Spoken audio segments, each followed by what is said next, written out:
오늘 드디어 대통령 선거 날입니다. 이번 대선은 헌정 사상 최초로 대통령이 탄핵이 돼서 치러지는 보궐선거여서 더욱더 관심이 크죠. 사전 투표율도 역대 최고라고 하는데 그래서 오늘 특별히 4부에서 함께하는 걱정 말아요 그대 이 시간에 월요일의 변호사 법무법인 이경의 최진영 변호사 모시고 대선과 관련된 궁금증에 대해서 이야기 나눠보는 시간 준비했습니다. 변호사님 안녕하세요. 안녕하세요. 반갑습니다. 네. 지난주 좀 쉬셨습니까? 푹 쉬었으면 좋겠는데 또 그 사이에 또 일들이 참 많으시더라고요. 네. 아마 이 땅에 그 40, 50대 아빠 엄마들은 할 일이 쉬는 날에도 많은 게 사실인 것 같습니다. 그렇습니다. 바쁘기도 하고 걱정도 많고요. 제가 오프닝에서 그런 얘기도 했지만 또 황사도 걱정되고 또 대선 9일에 내일 또 누굴 찍을까 그런 것도 사실 고민이 되고요. 이 방송 들으면 걱정 안 해도 됩니다. 네, 알겠습니다. 걱정 말아요. 그대죠. 또 월요일에 변호사 나오셨으니까. 우리 변호사님은 뭐 사전 투표하셨나요? 아니면 내일 하시나요? 팍 찍었습니다. 벌써 하셨어요? 네. 어린이날 오전에 아이들하고 좀 놀아주고요. 네. 오후에 그 가족들이 가서 투표를 했는데요. 네. 깜짝 놀랐습니다. 네. 거기 주민센터에 들어가는 차가 없을 정도로 거의 뭐 쇼핑센터를 방불할 정도로 지금 네. 차가 많이 붐볐고 네. 제 기억에는 한 40m 정도 이제 줄을 섰던 것 같은데요. 의외로 생각보다 빨리 진행이 되더라고요. 네. 근데 제 그 바로 앞에는 한 60대 초반, 50대 후반 뇌경색으로 편마비가 온 그 남편을 모시고 부부가 그 몸이 불편한데도 와서 투표를 하는 것을 보고 상당히 또 이만큼 관심이 있구나 좀 아름다운 그런 모습에 가슴이 찡했는 것 같은데요. 네. 지금 1107만 명, 80% 투표율로 치면은 3명 중에 네. 1명이 했는 것이고 네. 전체로 치면 4명 중에 1명이 했다는 것이니까 어마어마한 투표율이었던 것 같습니다. 그렇죠. 그도 그럴 것이 이제 그 박근혜 전 대통령의 파면으로 공직선거법상 60일 내에 치러져야 하는 대통령 보궐선거. 그래서 더욱더 관심이 많고 그래서 꼭 내 한 표를 반드시 행사해야 된다는 그런 마음 그 다짐들이 많잖아요. 그렇습니다. 네. 이런 게 사실 헌정 사상 최초죠. 실제로 아시다시피 1987년에 우리가 대통령 직선제 개헌을 있었는데 그 이후로는 최초인 것이고요. 네. 다만 아시다시피 우리나라에 불행이 있었죠. 1979년 12.6 사태 때 박정희 전 대통령이 임기 도중에 그 시해되는 일이 있었지 않습니까? 네. 그때 같은 경우에는 유신헌법 48조에 따라서 그 당시 통일주체국민회의 의장 권한대행인 국무총리 최규하가 단독 입후보해서 선거를 한 다음에 이 10대 대통령으로 같은 해 12월 27일 날 취임했는데요. 그러니까 우리나라 헌정 사상 이 대통령 보궐선거가 한 번 있었습니다만 87년 지금의 현행 헌법으로는 최초다. 이렇게 정리하면 될 것 같습니다. 네, 그렇군요. 이 대선 결과가 나오면 이제 당선자가 바로 대통령에 취임을 하게 되는 거죠? 그렇습니다. 네. 아마 지금 후보자분들 두근두근 내일이면 내가 대통령이다 이런 생각을 그렇죠. 다들 하고 계실 것 같은데요. 네. 보통 말씀드렸듯이 지금 87년 6공화국 헌법이 들어선 이후에는 역대 대통령은 이게 겨울 끝 무렵인 2월 25일 날 0시에 임기가 시작됐습니다. 네. 그렇지만 이번 같은 경우에는 탄핵 사태로 해서 했고 임기는 대통령 선거가 끝나서 당선이 확정된 때에 바로 그 당선자의 임기가 시작되고 임기는 그때로부터 시작해서 5년이 되는 겁니다. 네. 그렇기 때문에 지금 공직선거법 14조에는 이 고리에 의한 선거로 인한 대통령 선거 임기는 당선이 결정된 때 개시된다 했는데 그럼 언제 당선이 결정된 것이냐? 네. 출구조사를 해서 짠 했을 때 되느냐? 그거는 아니고 그렇죠. 선관위 같은 경우에는 중앙선관위 전체 회의를 거쳐서 19대 대통령 선거 당선인은 땡땡땡 이분이 누구가 될지 모르겠습니다. 선언하면서 의사봉을 땅땅땅 두드리면 그때 이제 그 대통령이 된다라고 하는데요.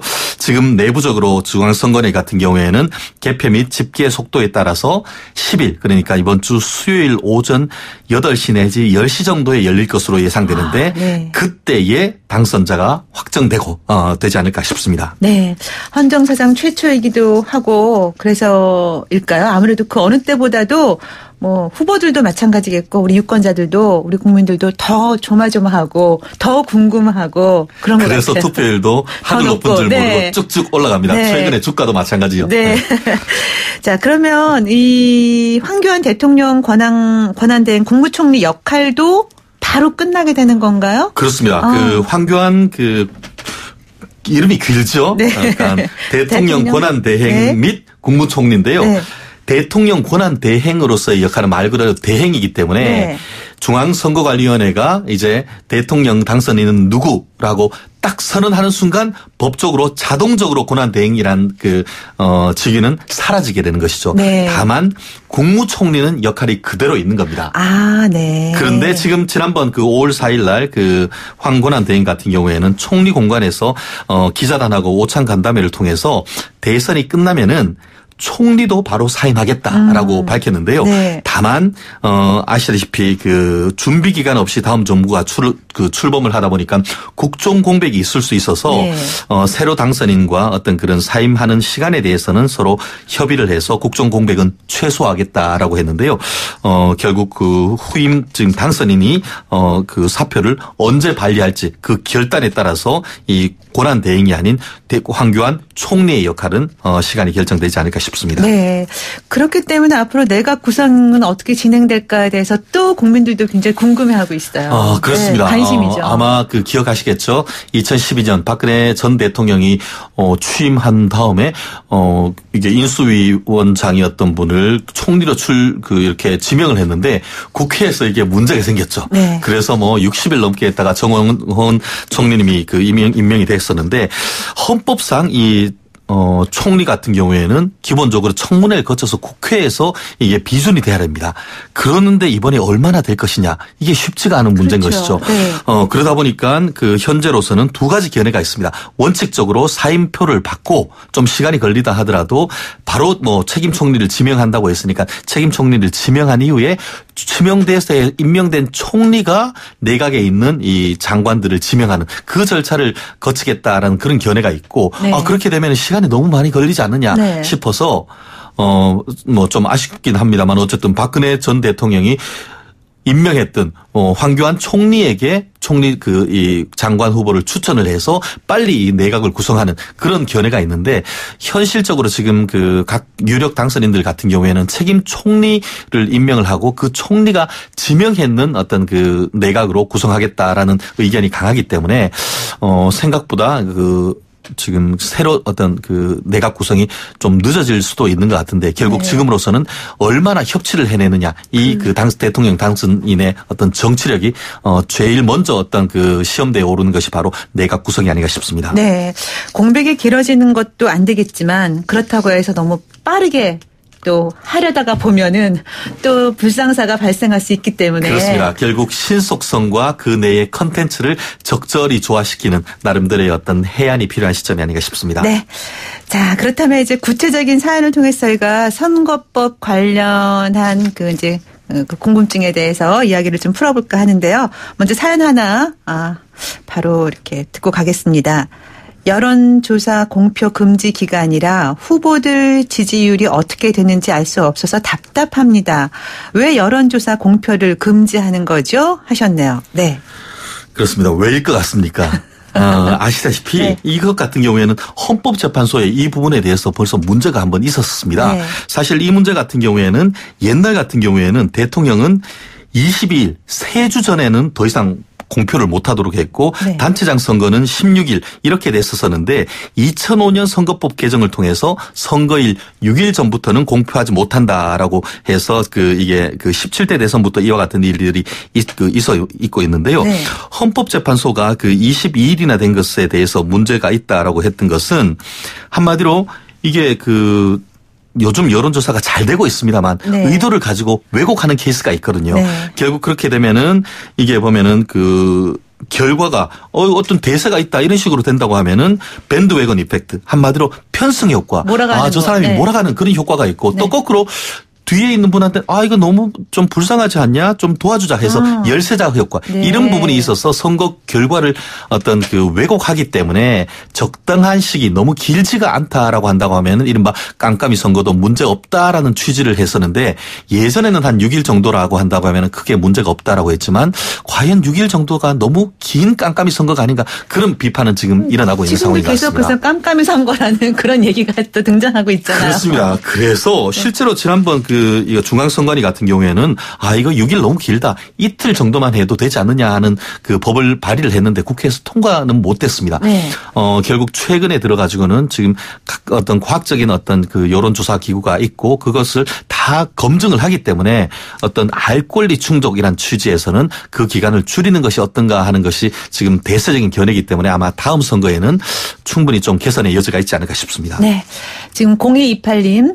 대통령 임기는 어떻게 되나요? 하셨는데요. 보궐선거라서 물어보시는 것 같아요. 그렇습니다. 네. 이 부분에 대해서 정말 왜 보궐선거지? 라고 하면서 보통 보궐선거 하면은 국회의원이나 아니면은 지방자치단체장 같은 네. 경우에는 그 전임자의 임기에 잔임으로 한다라고 해서 공선법에는 명백하게 그렇죠. 그와 같은 규정이 있습니다. 그런데 네.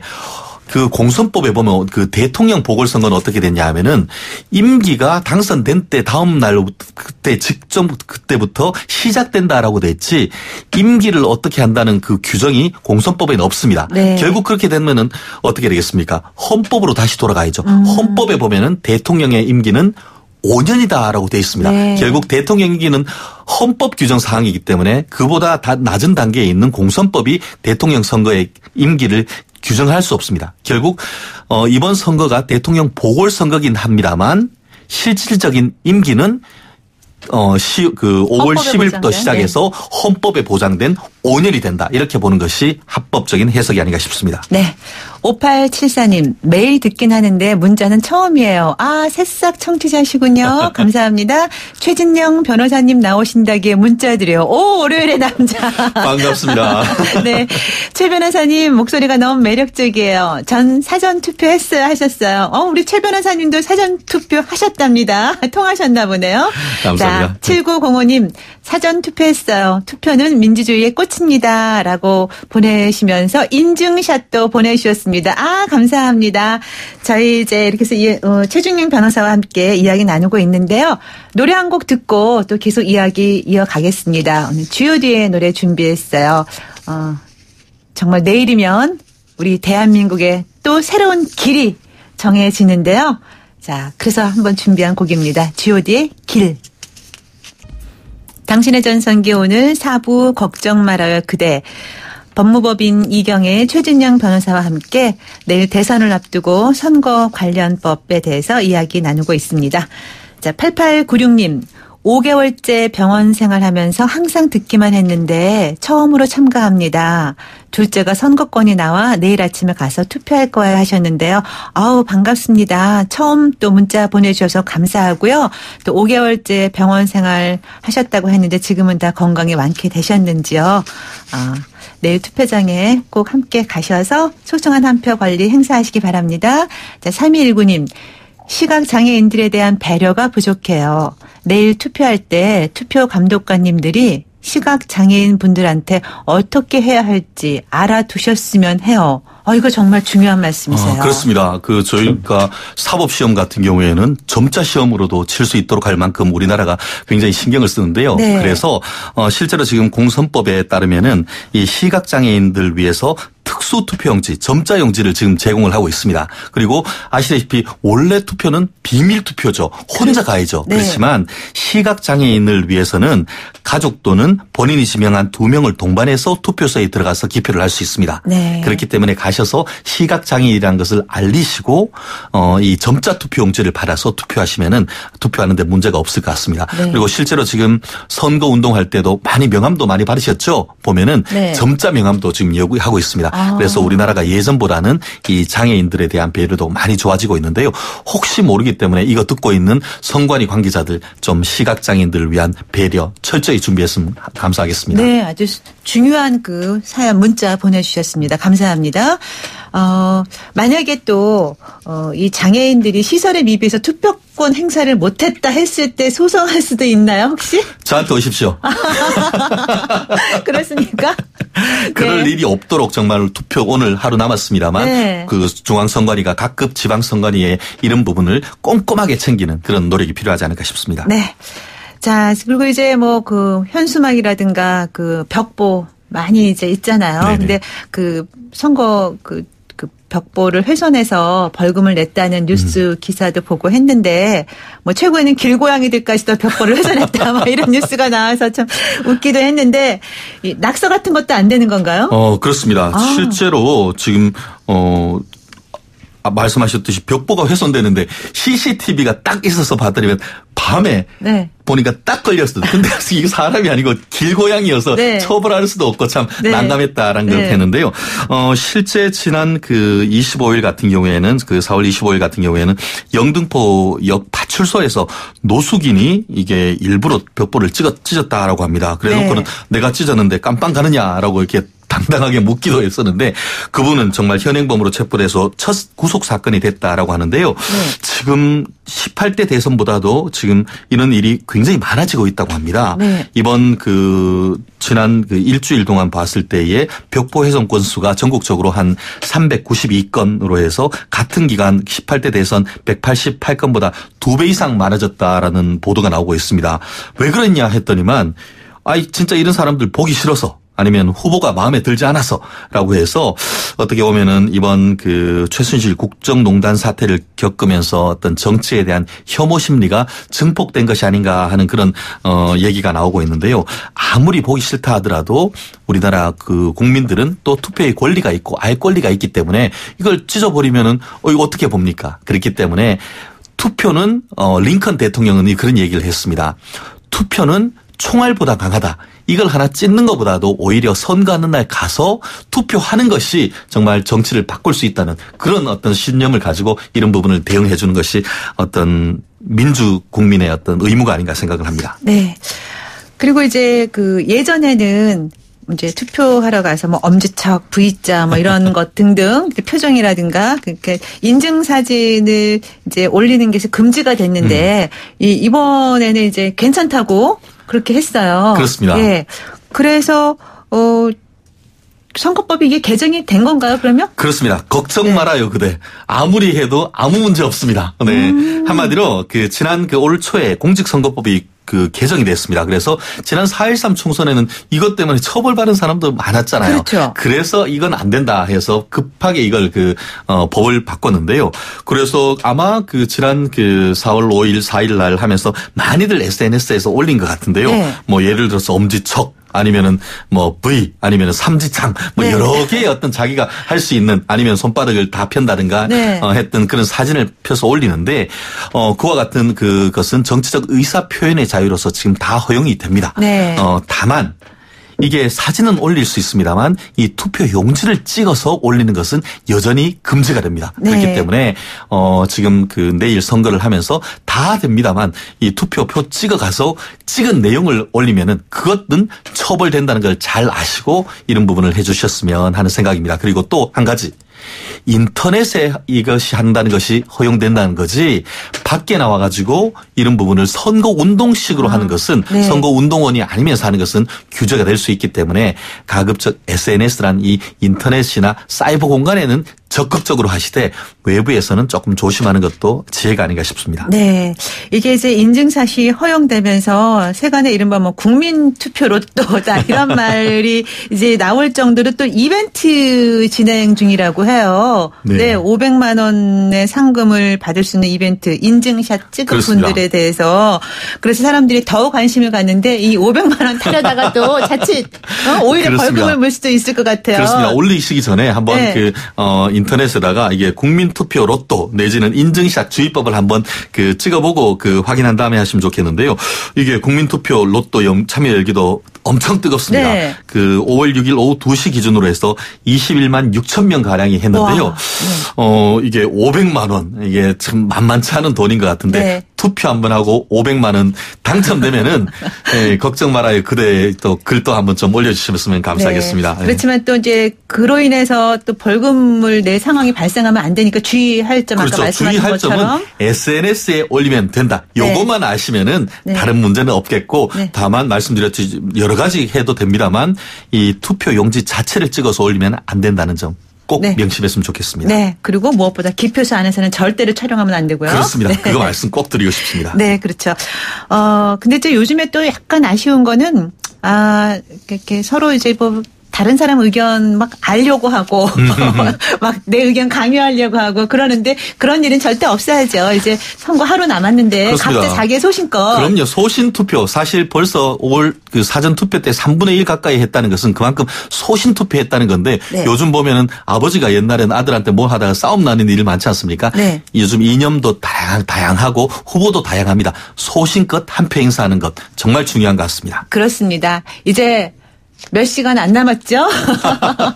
네. 두근두근 하시지 않겠습니까? 그렇습니다. 네. 우리 함께 하시는 청취자 여러분, 뭐, 당연히 투표하시겠죠. 제가 말씀 안 드려도. 우리 최진경 변호사는 이미 사전 투표하셨다고 하고요. 이번에는 대선 그 투표 열기가 엄청나다고 하니까 그 열기에 반드시 동참하셔야 되겠습니다. 우리 최진경 변호사님, 네. 오늘 어버이날인데 또 좋은 계획 있으시죠? 네, 저는 어제 어머니한테 꽃 한 송이 드리고 왔는데요. 어머니, 아버지 말씀만 해도 눈물이 핑 돕니다. 네, 우리 최 변호사님도 어머님이 지금 이제 병원 중이셔가지고 제가 잘못 또 질문 드렸나 봐요. 눈물이 글썽거리시네요. 저렇게 큰 눈망울 해서. 네, 오늘 아무튼 바쁘신데 나와서 감사합니다. 좋은 말씀 잘 들었어요. 네, 고맙습니다. 꼭 투표하십시오. 당신의 전성기 오늘 저희 내일은 대선 관계로 하루 쉽니다. 그렇지만 궁금한 선거와 개표 관련 소식은 YTN 뉴스 FM, YTN 라디오를 통해서 전해드리니까 꼭 귀 기울여 주시기 바랍니다. 바쁘셔도 투표는 꼭 하시는 거 다 아시죠? 저는 내일 말고 수요일 아침 10시 20분에 다시 오겠습니다. 오늘 끝곡으로는 레미제라블 OST 중에서 Do You Hear the People Sing? 이라는 노래 준비했어요. 새로운 세상을 위한 민중들의 염원을 담은 노래죠. 노래 들으면서 이 시간 마치도록 하겠습니다. 당신의 전성기 오늘 김명숙이었습니다. 여러분, 오늘이 가장 젊은 날입니다. Echoes the beating of the drums. There is a life about to start when tomorrow comes.